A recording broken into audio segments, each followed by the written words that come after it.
అదేవిధంగా ప్యాడీ ఆయన ఏమన్నాడే కేసీఆర్ ఊరేసుకుంటే ఊరేసుకున్నట్టే అన్నాడు.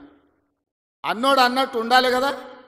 ఆయన మాత్రం ఫామ్ హౌస్లో 150 ఎకరాలు ఊరేసుకున్నాడు. అవన్నీ లెక్కలు తీసి బయట పెట్టిన వీడియోలతో సహా.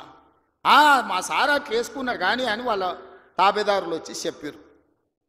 ఆ తర్వాత మన ప్రభుత్వం వచ్చినాక ఉత్తమ్ కుమార్ రెడ్డి గారితో వ్యవసాయ శాఖ మంత్రితో మాట్లాడి వరి పండించాల్సిందే, వరి కొనాల్సిందే, సన్న ఒడ్లు వండిస్తే 500 బోనస్ ఇస్తామంటే ఇవాళ 66 లక్షల ఎకరాలల్లా 1,53,00,000 మెట్రిక్ టన్నుల వరి ధాన్యాన్ని ఇవాళ తెలంగాణ గడ్డ పండించింది. స్వతంత్రం వచ్చినప్పటి నుంచి ఉమ్మడి ఆంధ్రప్రదేశ్లో కూడా ఇంత వరి పంట రాలేదు.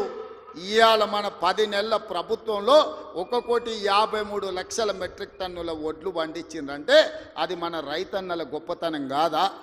గతంలో వడ్లు అంటే కాళేశ్వరం నీళ్లు తెచ్చిన అన్నాడు.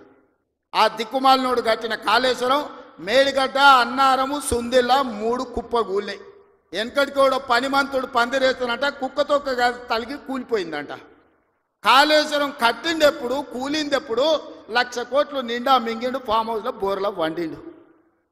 కాళేశ్వరం నుంచి సుక్క నీళ్లు లిఫ్ట్ చేయకుండా ఆనాడు కాంగ్రెస్ పార్టీ కట్టిన శ్రీరామ్ సాగర్ కావచ్చు, లేకపోతే శ్రీపద ఎల్లంపల్లి కావచ్చు, కల్వకుర్తి, భీమా, నెట్టంపాడు, కోయిల్ సాగర్, శ్రీశైలం, నాగార్జున సాగర్, హంద్రి, నీవా అక్కడ కడితే ఇక్కడ ఈ ప్రాంతంలో తెలంగాణ ప్రాజెక్టులు కడితే ఈరోజు ఖమ్మంలో కట్టిన ప్రాజెక్టులు, వరంగల్లో కట్టిన ప్రాజెక్టులు, నిజామాబాద్, కరీంనగర్లో కట్టిన కాంగ్రెస్ కట్టిన ప్రాజెక్టులతో ఈరోజు 1,53,00,000 మెట్రిక్ టన్నుల వడ్లు ఈరోజు తెలంగాణలో వండినాయి.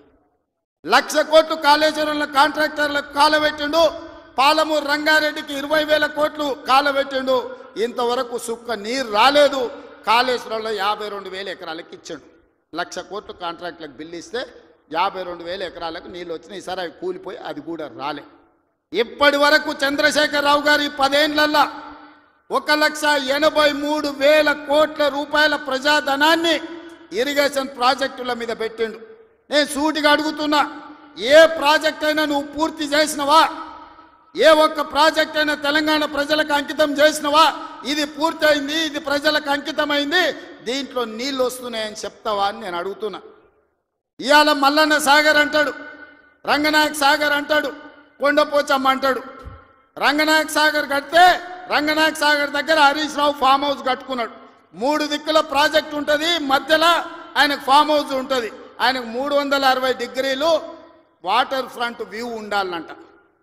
భూసేకరణ కోసం తీసుకున్న భూమిని హరీష్ రావు పేరు మీదకి బదిలీ చేపించుకున్నాడు.